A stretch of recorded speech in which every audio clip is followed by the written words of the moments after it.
বেশিরভাগ সময়ই বাস্তবতা খুব কঠিন, কারণ পরিবারের সুখের জন্য নিজের শখের ও প্রিয় জিনিসগুলোর মায়া ত্যাগ করতে হয়। আসসালামু আলাইকুম আমার প্রিয় ভাইয়া আপুরা, কেমন আছেন সবাই? আশা করি ভালো আছেন। আমিও আল্লাহর রহমতে আলহামদুলিল্লাহ ভালো আছি, আপনাদের দোয়া ও ভালোবাসাই।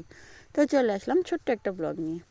তো আজকে সকাল সকাল ঘুম থেকে উঠে ফ্রেশ হয়ে আরও কাজকাম যা ছিল সেরে নিয়ে তারপর সকালের নাস্তা তৈরি করার জন্য চলে আসলাম। তো দেখেন আজকে সকালের নাস্তায় রুটি বানাইলাম। রুটিগুলো কত সুন্দর হয়েছে, দেখেন ফুলে গেছে একদম ফুটবলের মতো হয়ে।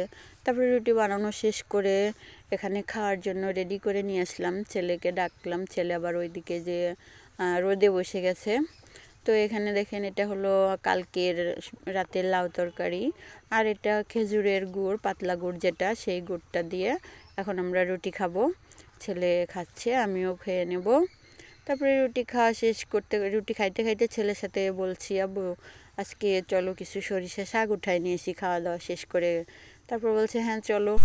তো আমি বললাম হ্যাঁ চলো যাই, কিছু শাক উঠাই নিয়ে আসি বলে খাওয়া দাওয়া শেষ করে যে শাক উঠানোর জন্য বের হয়ে গেলাম। আজকে রোদ উঠছে, 2-3 দিন খুব কুয়াশা ছিল, একটু রোদ ছিল না। আজকে কি সুন্দর একটা রোদ উঠছে, আজকের ওয়েদারটা অনেক সুন্দর সকাল থেকেই। পরে আমি সরিষা শাক উঠাতে গিয়ে তো একদম আম্মুখ হয়ে গেছি।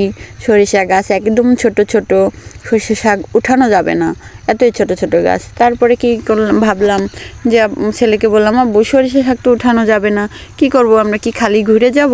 তারপরে দেখলাম এখানে ছাংসি শাক বলে আমাদের এদিকে, এখন কোন এলাকায় কি নামে পরিচিত জানি না। এই ছাংসি শাকগুলো আমি উঠাই নিলাম, ছেলেকে বললাম, ছেলে বলছে হ্যাঁ উঠাও আম্মু। 2-1টা সরিষার গাছ নিলাম, আর এই ছাংসি শাকগুলো কিছু উঠাই নিলাম। বেশি পাই নাই, সামান্য কিছু পেয়েছি। তো অল্প যা পেয়েছি এটাই খুঁটে খুঁটে উঠাই নিলাম। ছেলে কিছু উঠাইলো, আমি কিছু উঠাইলাম। উঠাই নিয়ে এই শাকগুলো আসলে ভালো লাগে অনেক, খেতে তোলা শাকগুলো অনেক ভালো লাগে। এই যে টুকায় টুকায় যে শাকগুলো পাওয়া যায়, এই শাকগুলো তুলতে খুব ভালো লাগে আর খেতেও ভালো লাগে। তারপরে শাক তুলে নিয়ে ব্যাগ করে বাসায় যাচ্ছি, যাওয়ার পথে দেখি সুন্দর পালং শাক, পেঁয়াজ এগুলো হয়ে রয়েছে। পেঁয়াজের 2 পাশে, এক পাশে রসুন, এক পাশে পেঁয়াজ একটা ক্ষেতের মাঝখানে কিছু পালং শাক, সাইড দিয়ে মূলা এগুলো লাগিয়ে রেখেছি। পরে শাকগুলো উঠায় বাড়িতে নিয়ে আসলাম। নিয়ে আসার পরে বেছে নিলাম, বাড়িতে এনে কিছু তেলাকুচার পাতা, কিছু লাউ পাতা সবগুলো একসাথে বেছে নিয়ে মিক্সার করে নিয়ে ধুয়ে শাকটা ভাপ দিতে দিলাম। দিয়ে শাক দেখেন এখানে যে ভাব হয়ে গেছে, আমার শাকটা ভাব হয়ে গেছে। আর এখানে বেগুন চাক চাক করে কেটে নিয়েছি, চপ ভাজি করব। তো এই বেগুনটা আমার ছেলের খুব পছন্দ, এই বেগুন ভাজিটা। তরকারি রান্না করলে খায় না, কিন্তু বেগুনটা ভাজি করে দিলে ও আবার খুব পছন্দ করে খায়। তো দেখেন শাকটা রসুন থেতে করে দিয়ে শাকটা তেলে দিয়ে দিছি। শাকটা তেলে দিয়ে এখন শাকটা সুন্দর করে ভেজে নিব একটু।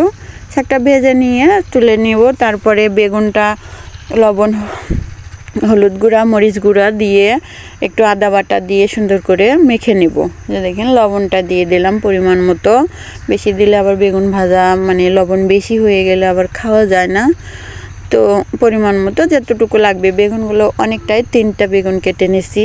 কারণ আমার ছেলে একবারেও যদি খাইতে লাগে 4-5 টুকরা খেয়ে ফেলবে, কারণ ওর খুব পছন্দ, ওটা খালি মুখেই খেয়ে ফেলে, ভাত ছাড়াই খেয়ে ফেলে। এটা খুব পছন্দ করে চপ ভাজিটা। তো এই জন্য বেশি করে 3টা বেগুন, বড় বড় 3টা বেগুন কেটে নিছি। দেখেন হলুদ লবণ দিয়ে দিছি, হলুদ গুঁড়া দিয়ে দিছি, মরিচ গুঁড়া দিয়ে দিছি। এখন একটু আদা বাটা নিয়ে একটু মেখে নেব সুন্দর করে একদম ভালো করে মেখে নেব, যেন প্রত্যেকটা বেগুনের গায়ে সব মশলাগুলো লেগে যায়। দেখেন সুন্দর করে মেখে নিচ্ছি হাত দিয়ে। আর ভালো করে মেখে না নিলে বেগুনের, প্রত্যেকটা বেগুনে তো মশলাগুলো ঢুকবে না, হলুদ মরিচ লবণ এগুলো ঢুকবে না। এই জন্য দেখেন সুন্দর করে হাত দিয়ে বেগুনটাকে মেখে নিচ্ছি। তারপরে বেগুনটা ভেজে নিয়ে কড়াইয়ের মধ্যে দিয়ে দিব তেল দিয়ে। দেখেন কড়াইটা চুলায় দিয়ে দিছি, এখন কড়াইতে তেল দিয়ে দিব, দিয়ে বেগুনটা ভেজে নিব।